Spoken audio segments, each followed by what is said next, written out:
All right, so it's 8:01. Let's get started. Hello, everyone. My name is Cody Mosley. I'm a marketing associate for Tully Rinckey. Thank you for joining us for this webinar tonight. It's being presented by several members of our military law group. We have Sean Timmons. He's our managing partner in our Houston, Texas office. He's a former JAG in the U.S. Army. We have Anthony Kuhn. He's the managing partner in our Buffalo, New York office. He's a former first sergeant of the U.S. Army. And we also have Eric Duncan, an associate attorney in our Buffalo, New York office. He's a former sergeant of the U.S. Marine Corps. Due to the large number of participants we have tonight, we will be keeping everyone's mic on mute throughout the presentation. There will be time for a Q&A at the end where you will have the opportunity to submit questions in chat. We do ask to please wait until that time to submit any questions you may have. This webinar is also being recorded. We will be sending out a recap email tomorrow with a link to the recording and instructions on how to watch it. With that being said, let's get it started. And here is Sean Timmons.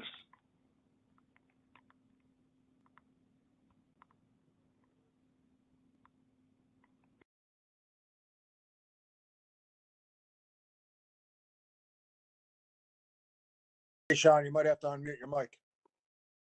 Good evening, everyone. Hello, my name is Sean Timmons.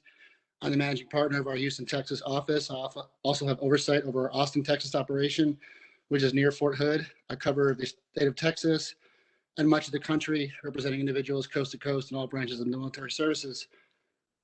We are going to talk tonight generically about the new Department of Defense directive that everybody on active duty in the reserves and the Guard and DoD employees take the mandatory COVID-19 vaccine and all the legal issues associated with that. There's several legal issues to unpack. We're going to walk through them step by step. Everybody has a lot of questions. I'm certain at the end of the discussion tonight, we'll answer as many questions as possible.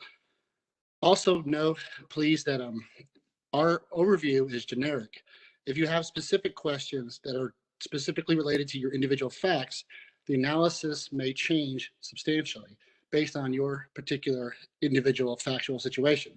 With that said, I'm going to turn it over to my partner in our Buffalo office, and he's also the managing partner of our military practice group with 19 attorneys, Mr. Tony Kuhn. He's going to talk about some of the initial accommodations and waivers that are available, and I'll go into some more specific details, and we're going to have an interactive presentation between the three lawyers here on the webinar tonight. So with that said, Mr. Kuhn, would you please go into the discussion regarding the accommodation and waivers? Sure. Thanks, Sean.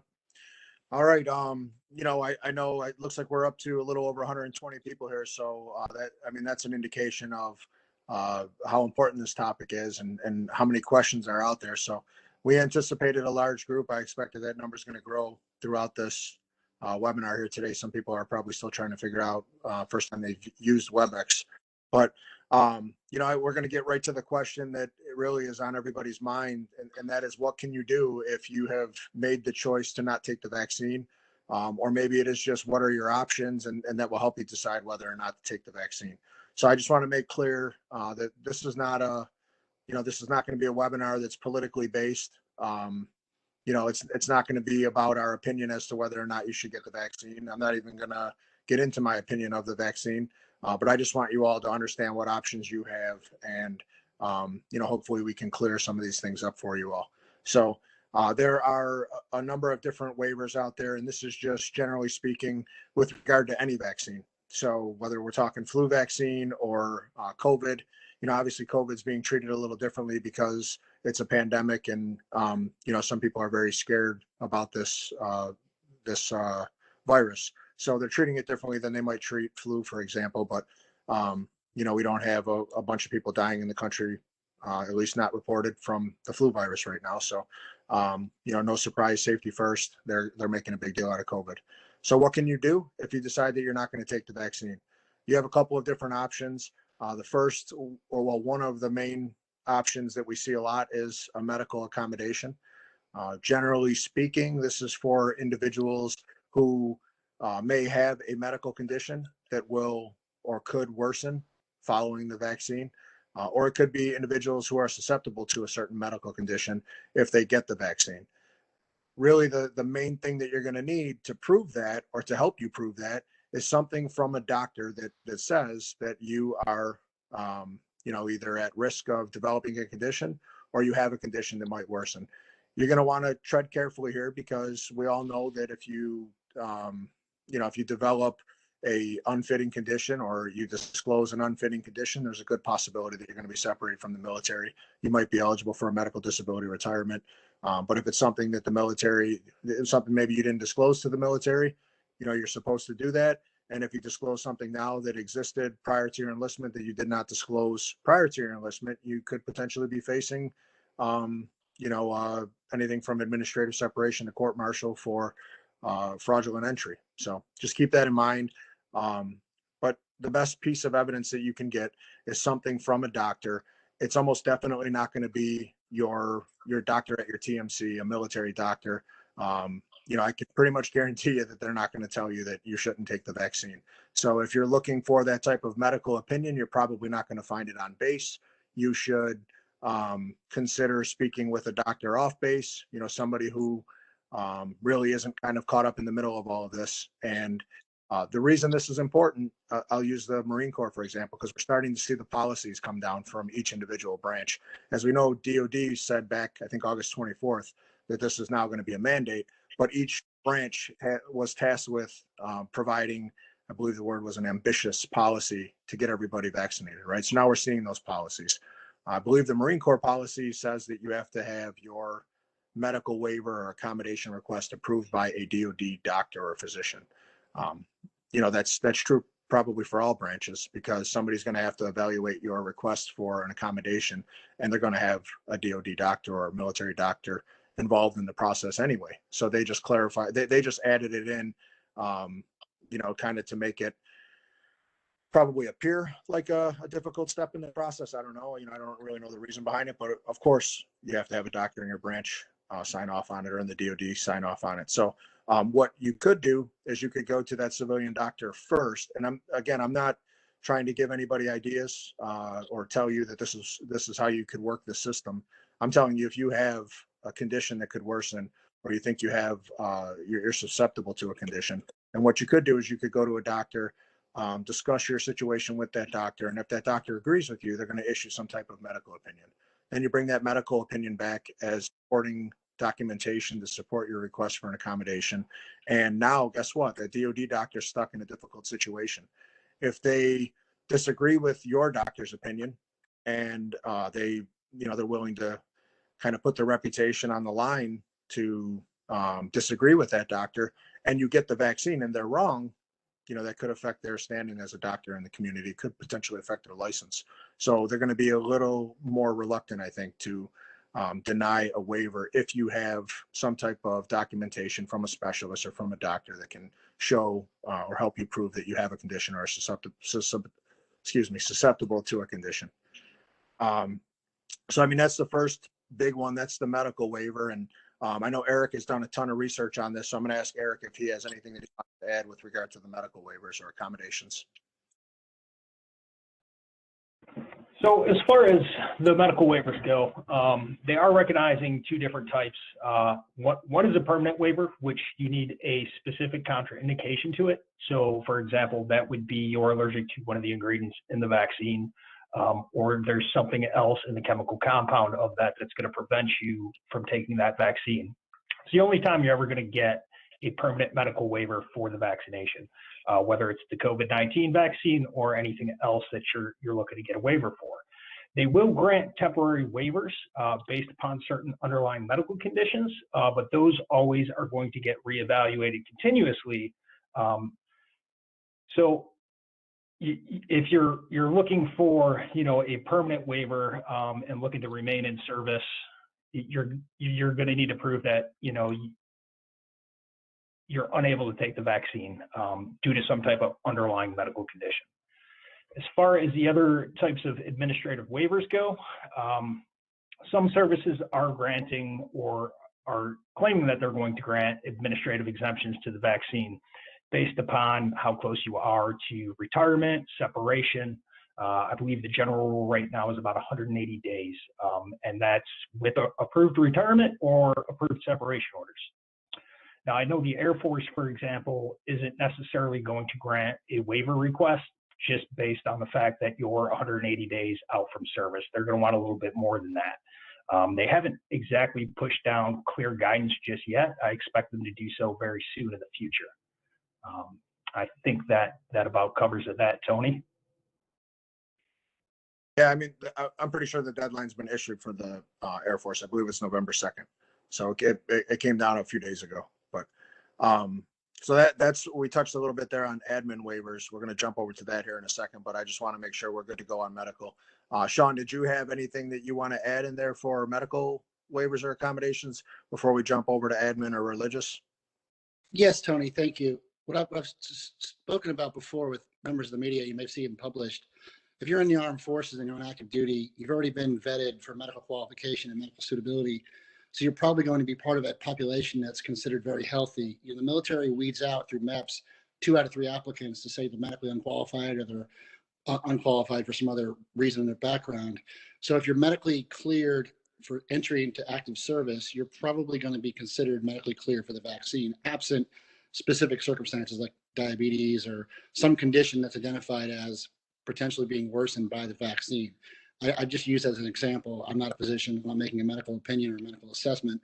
Every physician will need to make that determination. I have spoken to doctors who are in the military, ironically, who are refusing to be vaccinated. So there are medical concerns that are legitimate, but you'll need to find physicians probably outside DOD to write an opinion, and we'll be happy to submit that on your behalf. Right. Thank you, Sean.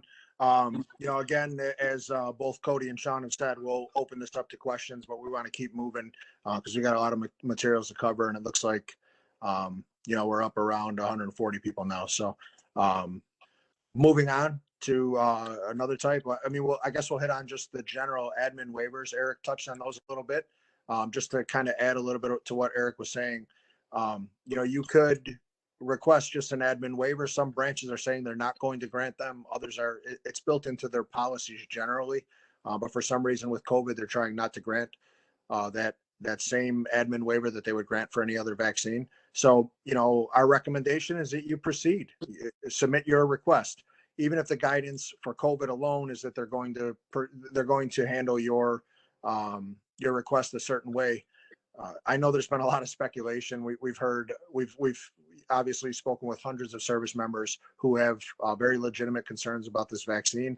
And some of them have told me things like they were told their JAG is going to shoot them all down. Well, guess what? Your JAG doesn't get to decide whether you get the waiver or the accommodation.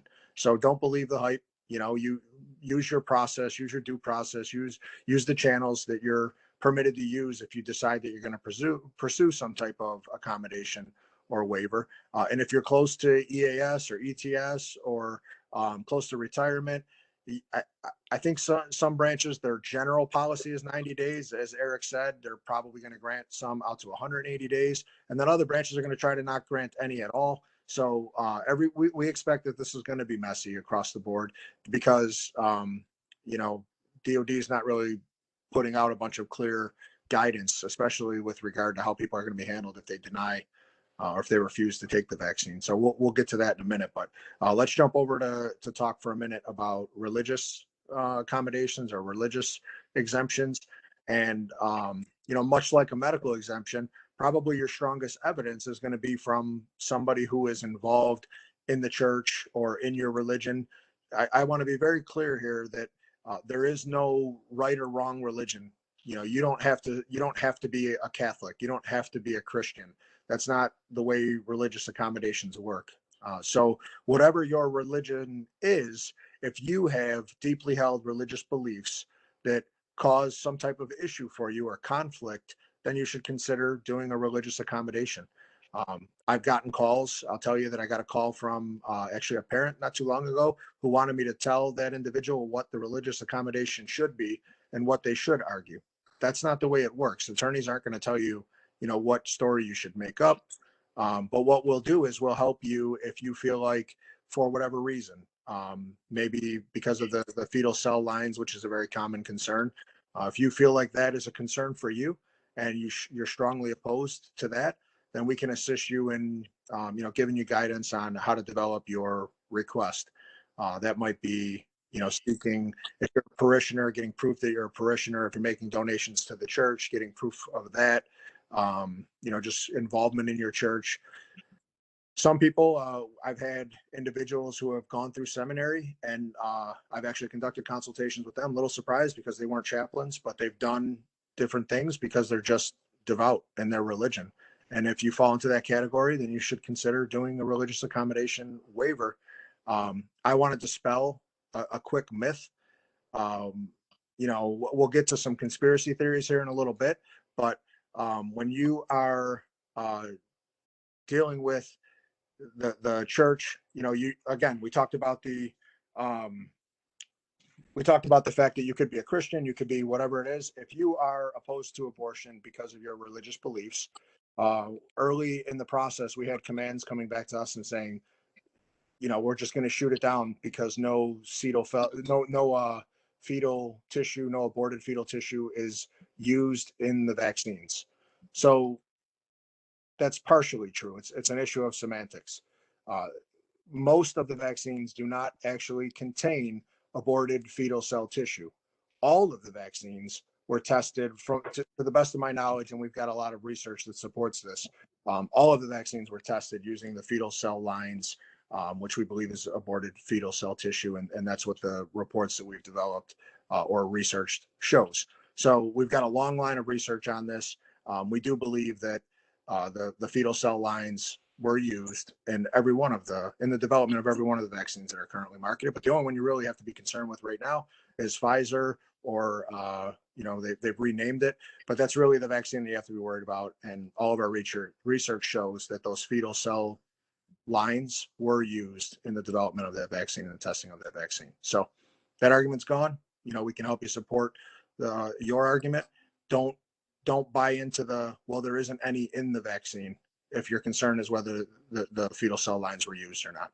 So little off track there, but main thing with the religious stuff is you just got to support it. You got to show that you're a devout, whatever it is, you're devout in your religion, and get proof to show that. Eric, talk about the mechanics of that a little bit.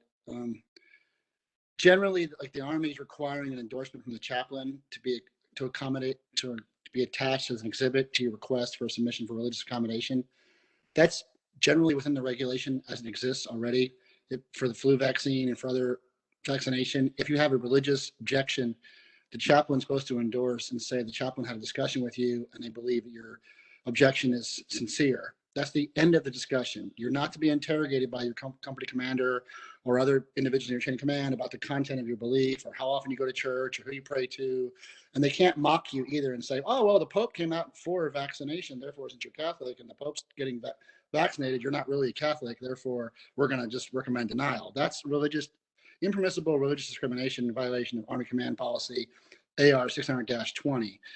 You're not supposed to be mocked for your religious practices. So if you're a Nordic pagan or Greek Orthodox or Buddhist, whatever religious practice you have, under the First Amendment, you have a right to freely exercise that faith. You're not to be interrogated about the content of your faith. Now, the military is not required to give accommodation to every religious practice. So if a religion is, say, cannibalism, obviously that might involve human sacrifice. The military is not going to accommodate that religious practice. However, under the Religious Freedom Restoration Act of 1993, if the practice is reasonable and legitimate, they're supposed to require accommodation. Our argument is the vaccination violates the tenets of individuals' faith, maybe their belief in the book of Revelations, maybe their interpretation of the Bible, maybe their adherence to Judaism, whatever it might be. If it violates their personally held belief, it doesn't matter what other members of that same faith believe. What matters is what you believe internally, subjectively. That's not an objective assessment. Nobody's going to go and say, well, Methodists believe this and Lutherans believe that and Orthodox believe this. Therefore, if you don't fit one of the criteria, we're not going to even consider it valid. No, it's, do you, in your individual capacity, in your heart, have a legitimate good faith objection, and you believe taking the COVID-19 vaccine will violate the tenets of your faith? If that's what you personally believe, then you have a good faith religious accommodation request that under the Religious Freedom Restoration Act of 1993 generally should be followed and provided. For example, here in Houston, 62 nurses were denied employment because they were terminated after not getting the mandatory vaccine. However, in the notes, did mention 9 individuals filled out a request for religious accommodation and were granted religious accommodations because under existing law, their employer was required to grant the accommodation.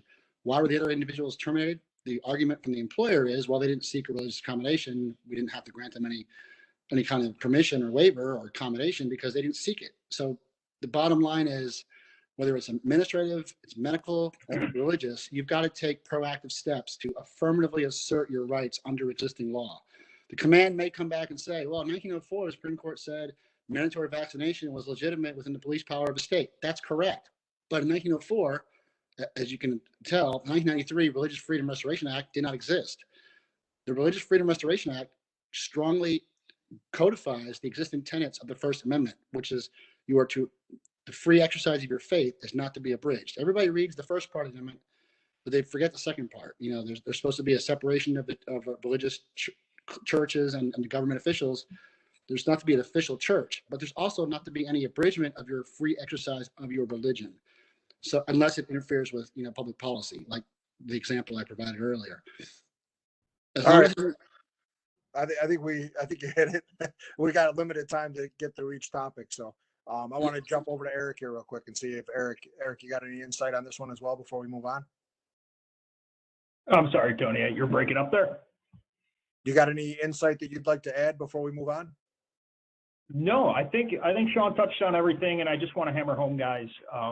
It's not what your specific denomination says. It's not what your pastor says. It's not what the Pope says. It's all based on your interpretation of it. And just because, for example, the Catholic Church might tell you to go ahead and get the vaccine, that doesn't mean, one, that you can't be opposed to that vaccination, and two, that your religious accommodation request will get denied based upon that fact. Touch on one more topic. I know that some religions, the Pope, for example, I believe has come forward and said, I'm tossing abortion out the window for this one, and I'm okay with the vaccine. I'm not surprised, right? You're going to have some individuals who are concerned with getting the virus, and not everybody has to pull back on their beliefs. The Pope has. That doesn't mean that you have to.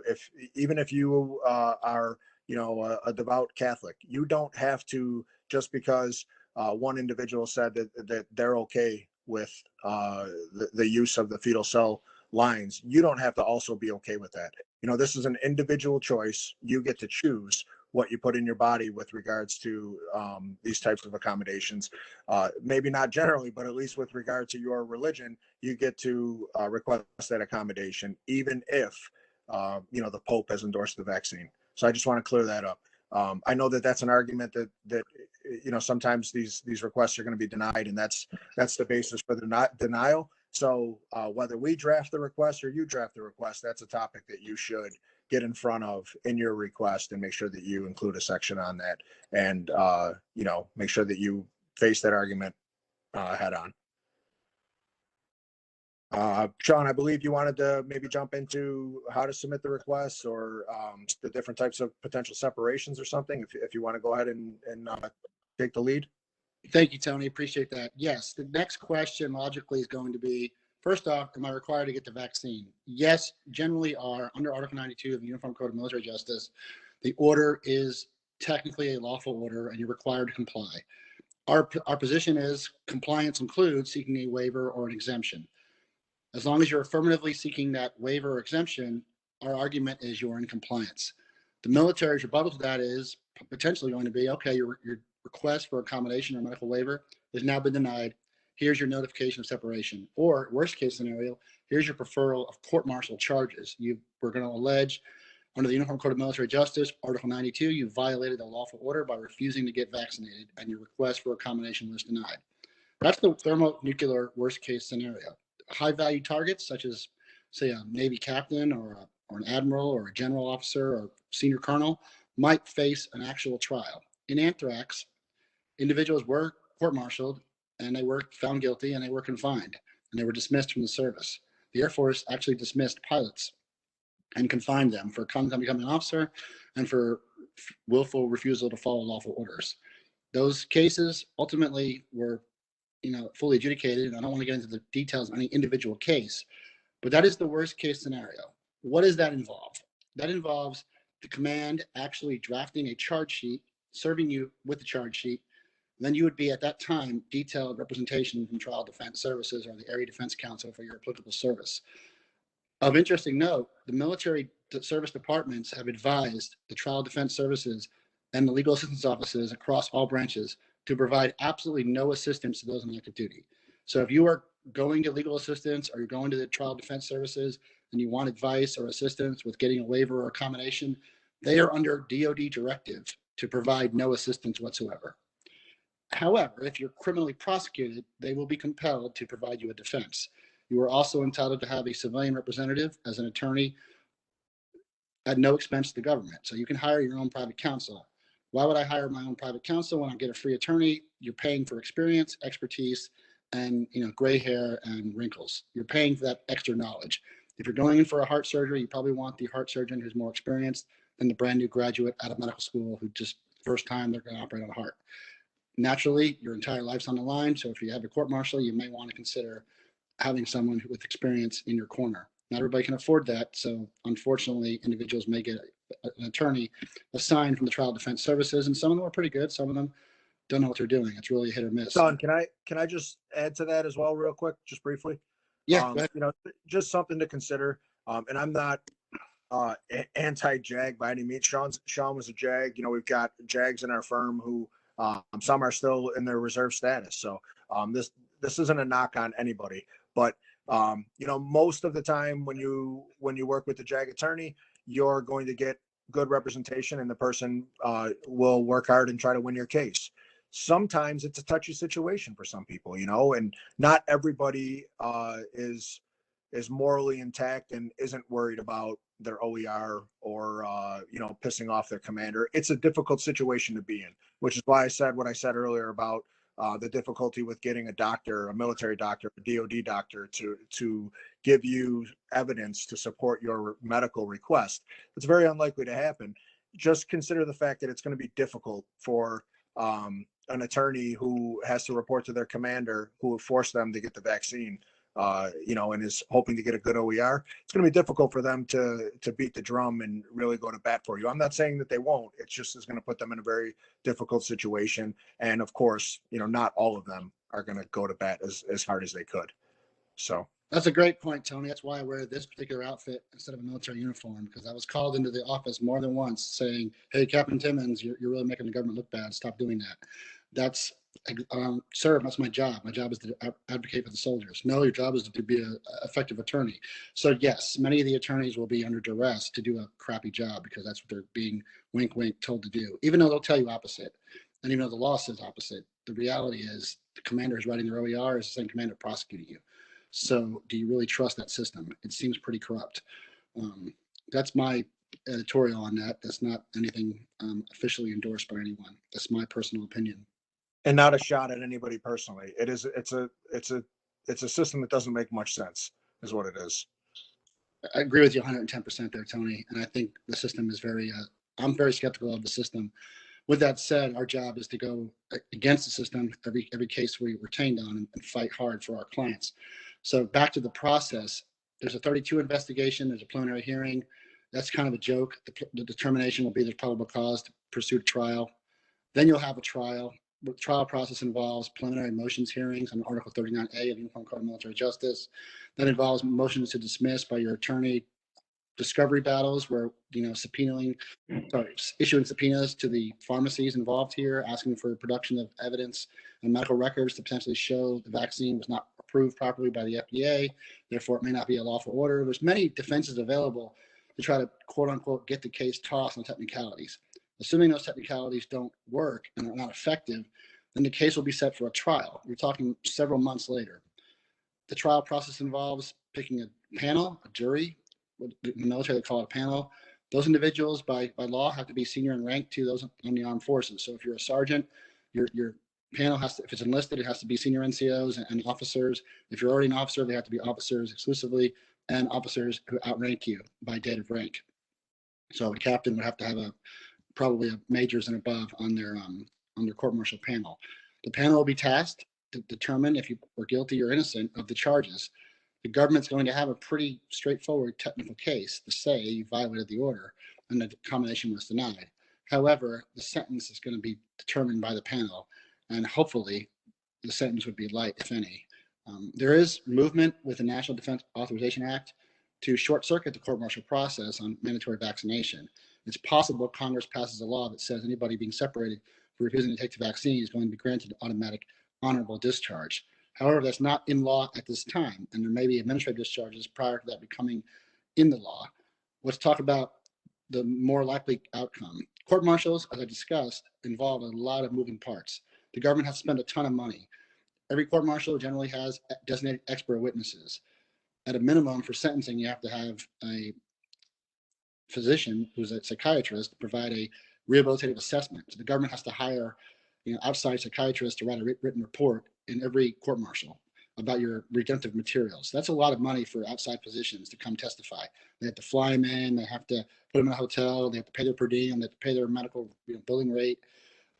Court-martials are unlikely, too expensive, unless they're a high-value target.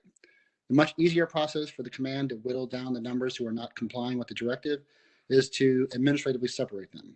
If you are in the military and you are enlisted and you have less than 6 years of service and you're notified of written notice of separation, your only real due process is to submit a written rebuttal asking for to be retained or to be granted an honorable discharge.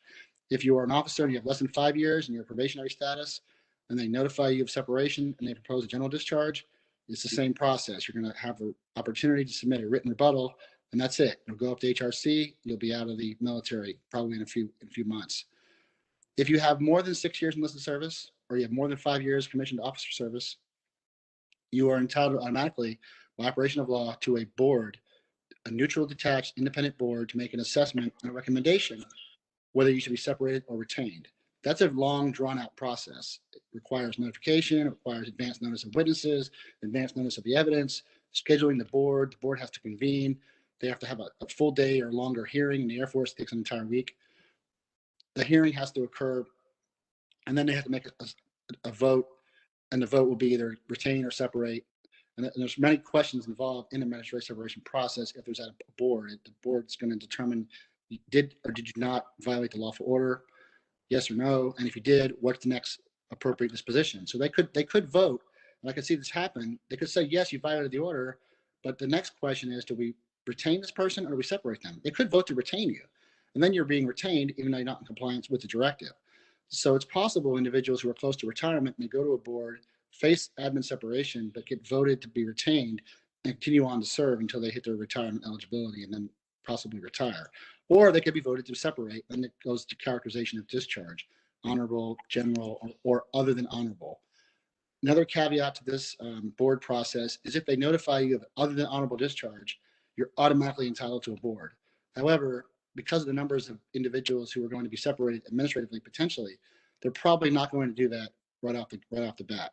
What they will do, though, is they're probably going to weed everybody out and say, okay, we have 20 people in the formation who don't have the vaccine. The ones we really like, the Ranger, Airborne, Pathfinder, decorated MSMs, multiple medals, maybe they'll recommend granting that individual a waiver.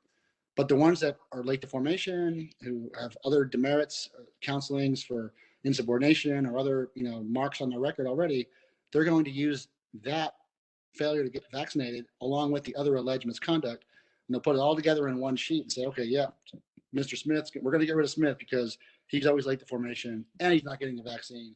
So we're going to focus our effort and energy on throwing him out. And then, Jones or whoever who they like, they'll probably grant them a waiver and protect them. So they're going to triage everybody's situation formation by formation. They probably aren't going to just automatically throw out 25% of the armed forces.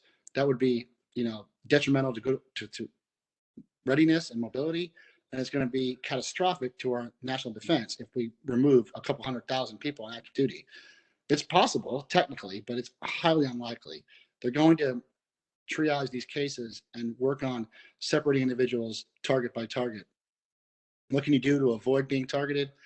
Get out in front, submit your accommodation request, submit your waiver request, and if you're close to retirement, submit your packet now so you can get out. That covers the administrative process and additional screws they can put on you. They can definitely make your life miserable by canceling your PCS order, confining you to the installation or the post and saying your past privileges are now revoked. They can, they can't maltreat you. They can't harass you. They can't make you like scrub toilets with a toothbrush. That's not lawful. If they do stuff like that, you have a valid IG complaint. You have a valid request for relief, for request for redress under Article 138 of the UCMJ. So they can't just make you show up at 2 a.m. and cut grass. That would be, arbitrary, capricious, and manifestly unfair and unjust. But what they can do is deny your leave, deny your pass, cancel your PCS, make you work extra hours, make you pull CQ 3 times in a week. They can do stuff like that to make you miserable. If they can show that it falls within their compelling purpose. So they're, the military is saying that they're doing this in the name of readiness, right?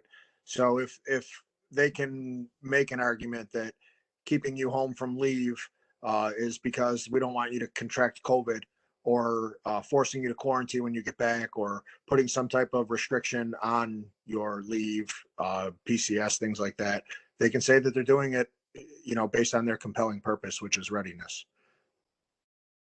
That's the key. And it's going to be very difficult to overcome, cancellation of your PCS orders and stuff like that, if that's what they want to utilize in their mechanism of tools to try to encourage vaccination. What they're really doing, I've seen evidence of this already, that they're going to line everybody up and order you to go to formation and get vaccinated. Your duty there is to notify your command, look, I'll go wherever you tell me to go. I'll comply with the order, but I'm not going to consent to the needle in my arm because I object and I put in a request for a waiver or accommodation. So I'm not going to allow this to actually occur. Yes, I'll go to the gym or whatever you're telling me to do, but I'm not going to get vaccinated at that particular site. They're going to try scare tactics. They'll load everybody on a bus, drive them down to the gym, have it all set up. But when you get there, don't let the needle go in your arm if you don't consent to the vaccination. And do that as, Sean, if I could just add, do that as privately as possible.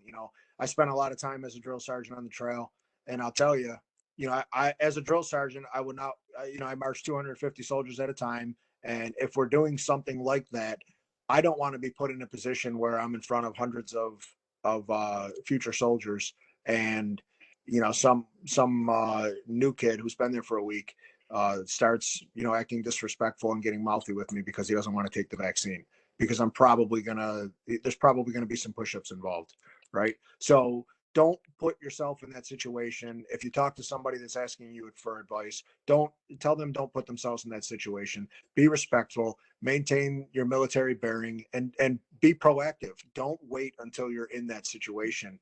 You need to be proactive, and you need to do it privately. Don't make a scene, because if you make a scene, your leadership's going to make a scene, and you don't want to be caught up in the middle of that. Yep, exactly, Tony. You don't want to be hit with ancillary misconduct, such as dereliction or insubordination or disrespect to senior officer. You want to make sure this is all done officially. That's why having an attorney in your corner really does kind of inoculate you, because you could say, look, my attorney's advised X, my attorney's advised Y. And what I tell my clients when they're interrogated by the command, remember your prisoner of war training. Remember your name, your rank, serial number, and you can talk about whatever you want to talk about other than the issue they're asking you about. So don't get into the weeds on the details of your religious accommodation or medical waiver request. Allow your attorney to do that for you. And then if they ask you questions, to say, talk to my attorney. He's advised me not to say anything about it. That protects you from the claims of insubordination and other allegations and ancillary charges they might try to bring against you. That leads us into the next topic, which, Tony, I think you're going to take the lead on, which is we want to address some of the pretty flagrant conspiracy theories out there. I understand there's a lot of information on the web. A lot of it's not accurate. You're hearing it now from 3 different licensed attorneys. Most of the conspiracy theories have some basis in reality. That's why they're a theory, because they have some legitimate basis, but many of them are faulty, and we're going to address those now. So, Tony, do you want to talk about a few of them? Yeah, I see some of them flying around already. And, we've dealt with a lot of them. But before I get into that, Eric, did you have anything you wanted to add before we get into the conspiracy theory element of this? Well, I will say this. I think it's important to remember that, your commanders are people just like you guys. Some of them may be opposed to the vaccines themselves. But at the end of the day, they received their orders. And the best thing you can do when you're dealing with this type of situation is to remain respectful. You know, for some of you that may have had subordinates underneath you, if they come up to you, you know, and they're looking to get something out of you, whether it be, hey, can I get an easier assignment? Can I get out of this duty? You know, you're typically a little bit more willing to work with them than you would be if they just came up, were disrespectful, called you out in front of somebody. So it's important to keep that in mind. Great advice. And just, if I could just plug one more thing in there too, Sean talked a lot about the administrative separation process. You know, something to remember is if your command attempts to give you an other than honorable discharge, I hope it doesn't happen, but unfortunately it's going to. There's no doubt in my mind. So if your command tries to give you an other than honorable discharge, don't waive your right to a board. Go to a board, because when you get to the board, you're going to have people like all of us sitting on the board. You know, I'm 25 years in. Eric's a veteran as well. Sean's a veteran. You know, you're surrounded by veterans all day long. And I think if nothing else, most of us believe that you should have the freedom to choose whether you get the vaccine or not. So when you get to that situation, you know, where you're sitting in front of the board, they have to determine three things. First, whether you committed the offense you're accused of. You probably did, right? If you disobeyed a lawful order. Number two, whether to discharge you or keep you in. They're probably going to say separate, because the individual is not going to get the vaccine and was guilty of number one. Then you're going to get to number three. What's the classification of service? You only got to get two of the three panel members. So if you get two of the three panel members who are decent individuals who think that people should have the freedom to choose whether they get the vaccine or not, those individuals are not going to tag you with another than honorable discharge. So don't just waive your right to the board. You might also cause the command you might call their bluff. If you tell them, no, I think I'm going to make you waste the time and resources in putting together an administrative separation board, they might just come back to you, because this has happened with us plenty of times. They might come back to you and say, you know what, never mind, we're just going to go with the general discharge. And just like that, you got your VA benefits back. So keep that in mind. General discharge, you get all of your service-connected compensation and VA benefits, at least healthcare wise. Honorable discharge is what you need for your education benefits. So education benefits, if that's not too important to you, then you'll be fine with the general discharge. Just, you know, those are the big differences between the two. Now we're a little behind here, so I'm just going to go through some of these conspiracy theories that we hear a lot of pretty quickly. You know, big one that I hear a lot of. Well, first, let's talk about the irony of all of this before we get into the conspiracy theories. So the irony is that the military's compelling purpose to force you to get the vaccine is readiness, right? I think the number I saw was 8 total deaths that have been classified as COVID, and the reality is that's probably exaggerated, because if you had a fever, it was COVID for a while. You know, they weren't really sure what COVID was. So I think the number's 8. It could have gone up a little bit, but that's the last number I saw, was 8. Okay, it's a very healthy subset of the population. All you have to do is lose more than 8 people. You got to lose 9 people from the military to say that this had the opposite effect, right? You're going to lose hundreds of people from the military in the name of readiness, which is the irony behind all of this. So you're going to, you know, you're going to reduce the force by forcing a mandate that you think is protecting the force to protect readiness. So it's just ironic to me, but that's where we're at, right? So some of the conspiracy theories that we see a lot of, Comirnaty is not the biotech, the Pfizer biotech vaccine. I get that all the time. These are 2 different vaccines, because on some fact sheet on the FDA site, buried in some question and answer document, they say that they're legally distinct. Because one's FDA approved and the other isn't. That's why they're legally distinct. It also says that it's the exact same formulation and that they're to be used interchangeably. It's the same vaccine. One was the name up until FDA approval. They name it Comirnaty upon FDA approval. They're very clear about it's the same thing, but technically distinct because they have 2 different names. It was called, I believe, Biotech, Pfizer Biotech, something like that, up until the approval.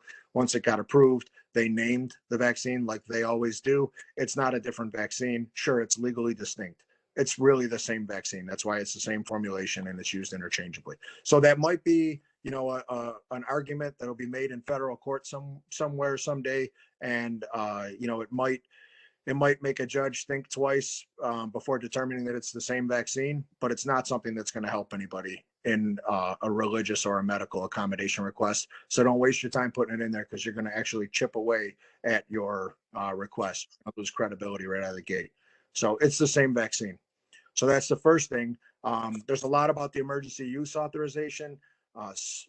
Somehow people interpret the information on the FDA site to show that the emergency use authorization was continued. It's very obvious in my research and my reading of the FDA website that yes, an emergency use authorization was continued for children aged 12 to 17, because they don't fall under, the normal FDA approval that adults fall under. So there is an emergency use authorization that applies to children ages 12 to 17. The actual vaccine that was approved, that is not an emergency use authorization. That is an FDA approved vaccine. So the military can get away with it. There's questions coming through about, can they force you to take a vaccine that wasn't approved? There's questions coming through right now, the question and answer section about, other potential types of vaccines or vaccines that could have been created using different science and different technology. Guess what? The reality is none of that's relevant. All they need is one FDA approved vaccine. They've got their FDA approved vaccine. That's the one that they're issuing the mandate on. And as far as precedents and history of these types of cases, all they needed was the presidential waiver or the FDA approval. They've got full FDA approval, therefore they can mandate that the force takes or receives the vaccine that they've mandated. So it's unfortunate, but that's what they've chosen to do. There was one other, the manipulates your DNA. I know there's questions about whether the vaccine manipulates your DNA and what it does to you, because it's a new technology. I know that there's theories out there that it manipulates your DNA. We're not going to answer any questions about that, because we're not doctors. We don't know. We're not, we don't study the genes of the human body or DNA structure. We're attorneys. We make legal arguments. And, if you have any questions about legal arguments, send them or legal issues, and we'll try to answer them.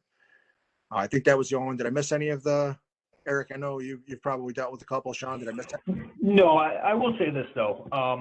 There's a lot of information out there, a lot of conspiracy theories, just a whole bunch of information. Some of it legitimate, some of it not. If you guys are going to go ahead and try to do this thing on your own, just keep in mind that when you are citing to medical research or any other type of literature, it's got to come from a reputable source. The government's going to go off what the CDC is saying, what the Advisory Committee on Immunization is saying, what respected medical universities are saying. They're not going to go off of what Jack told you in the bar when you were waiting for your pizza. So just keep that in mind if this is something you guys are going to try to pursue on your own.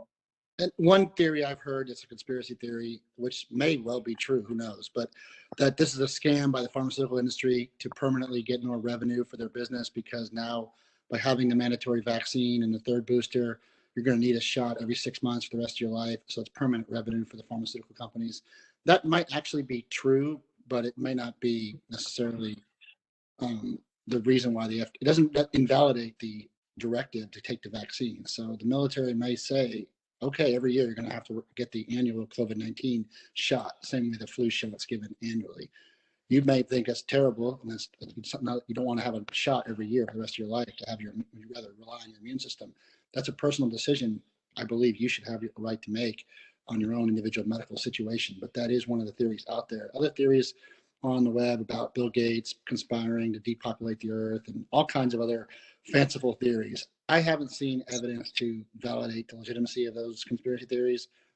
Anything's possible, but we have to stay within the realm of what we can prove and it's admissible in court that we can use as evidentiary exhibits to validate our case. We have to have credibility when we present our request for accommodation, when we present our request for waivers. If we bring in stuff that's very speculative or simply not something we can prove by any means, then we're getting into an area that's simply, too speculative. You're welcome to have your own independent research and build your own, personal opinions. But from an attorney perspective, we have to have stuff that we can validate with witness testimony, documentary production of actual producible exhibits, hard evidence. Theories and speculation found on the internet from different websites probably not going to be helpful for this situation with the military, especially because the military is going to come in already highly skeptical and very much looking to deny a lot of these waivers. So we want to build the strongest waiver / accommodation request possible, and we want to stay with reputable, quote unquote, reputable sources as much as possible. Last thing we're going to do now, I think we're going to open the floor for some questions. I've tried to answer some of them privately as I've seen them come in.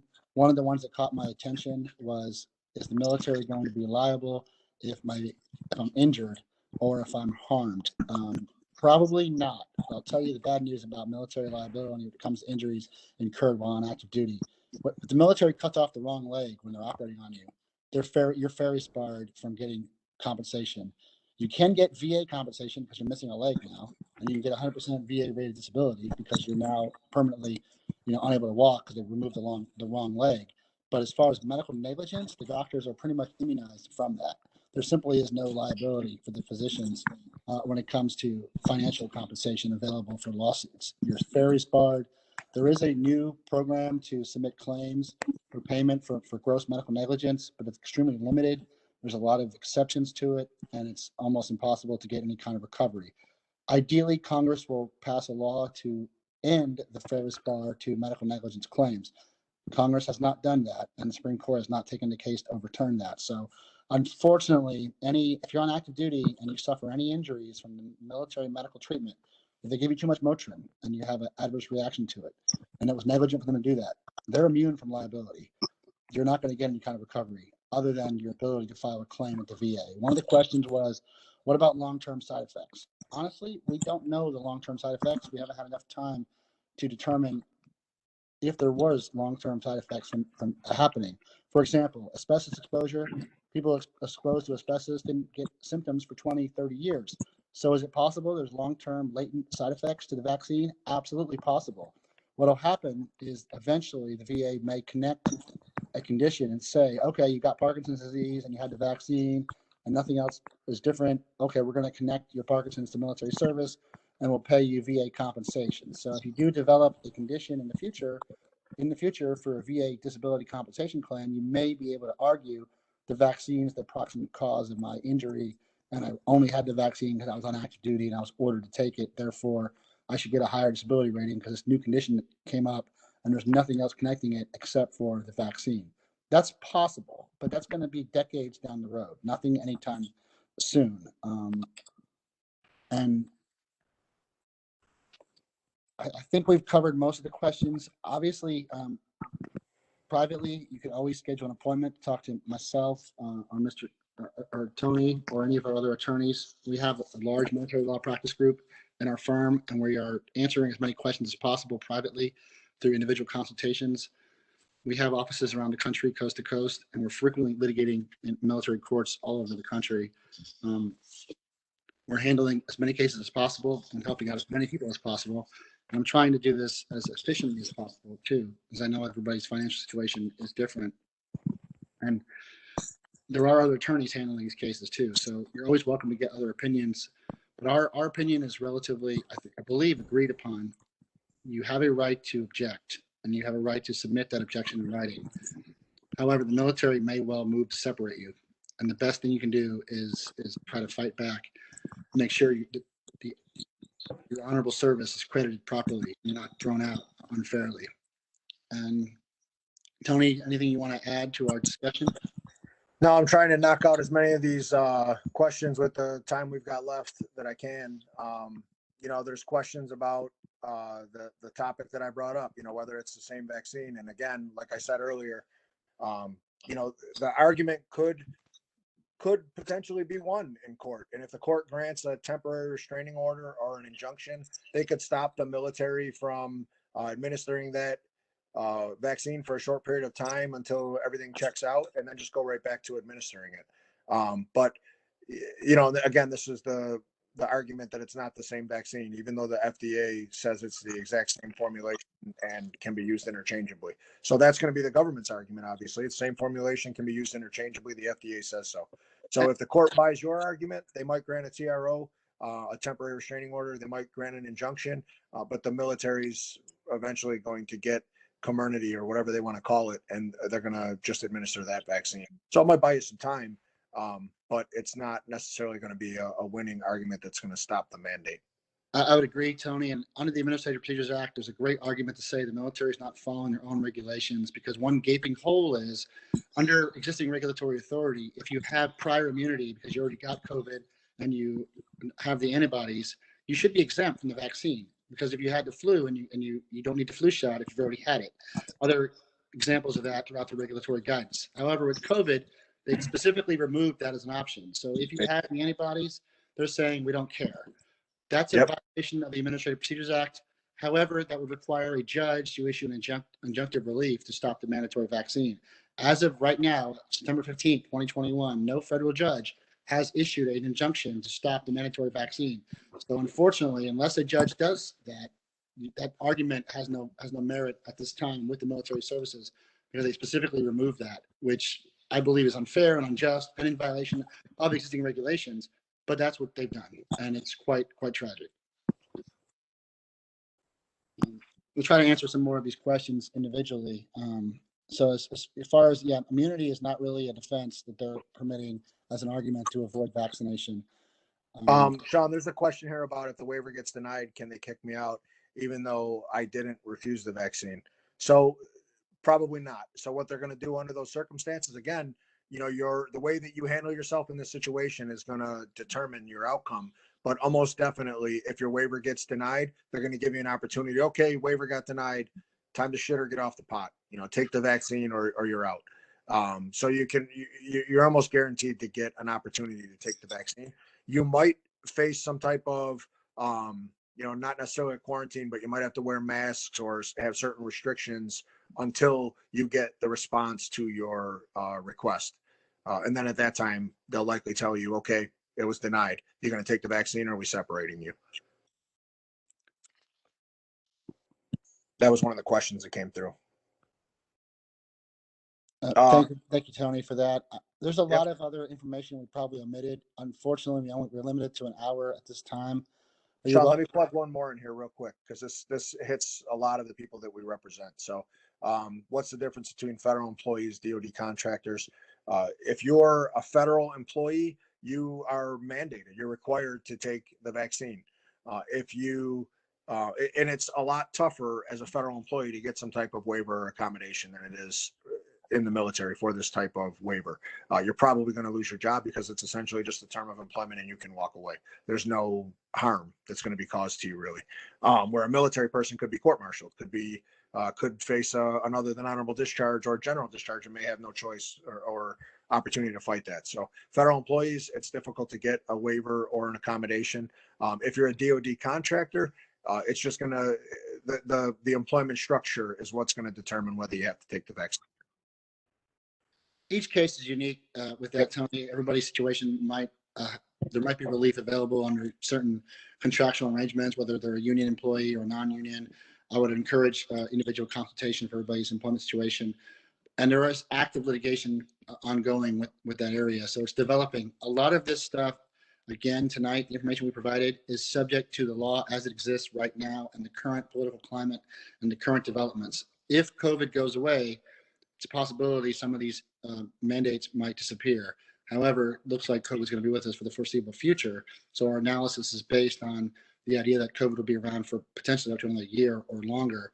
And the government is tightening the screws on the pandemic, trying to force vaccination as a mechanism to cope with the pandemic.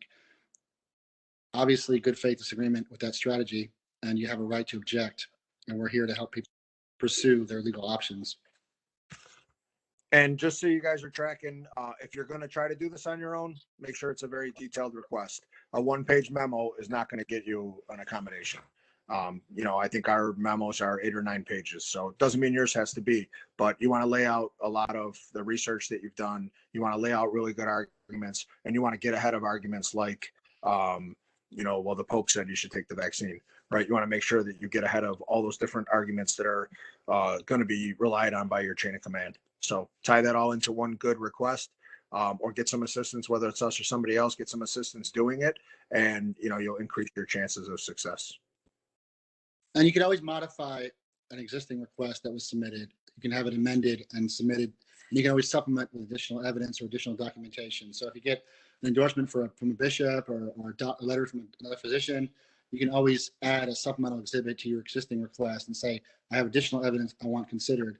And you can request reconsideration of a denial potentially up the chain of command. These are going to go up through several layers of bureaucracy until a final decision is issued. So you're going to have a lot of fortitude to keep fighting.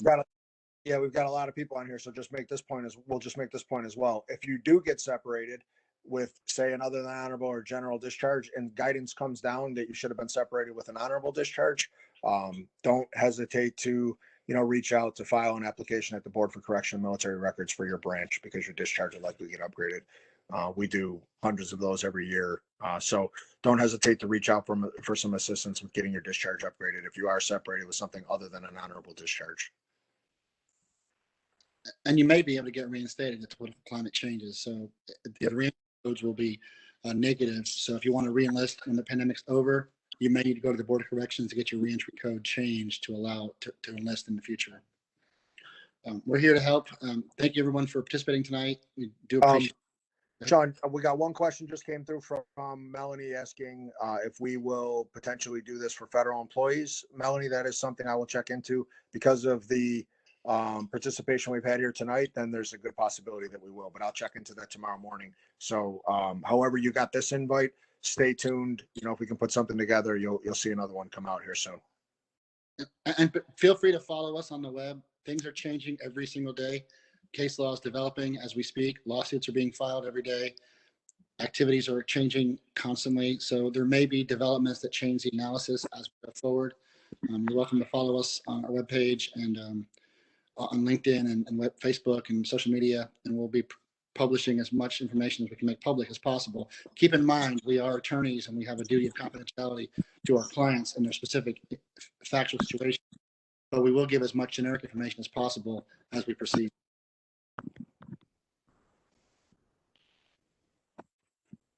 I think that Great, thank you guys. Just a closing comment. Once again, this whole webinar was recorded. We will be sending out an email to everybody that attended and registered with a recording and how to access it, how to watch it, and contact information for our firm and all of the attorneys that presented. We thank you all for attending and have a great rest of your evening. Thank you. Thank you.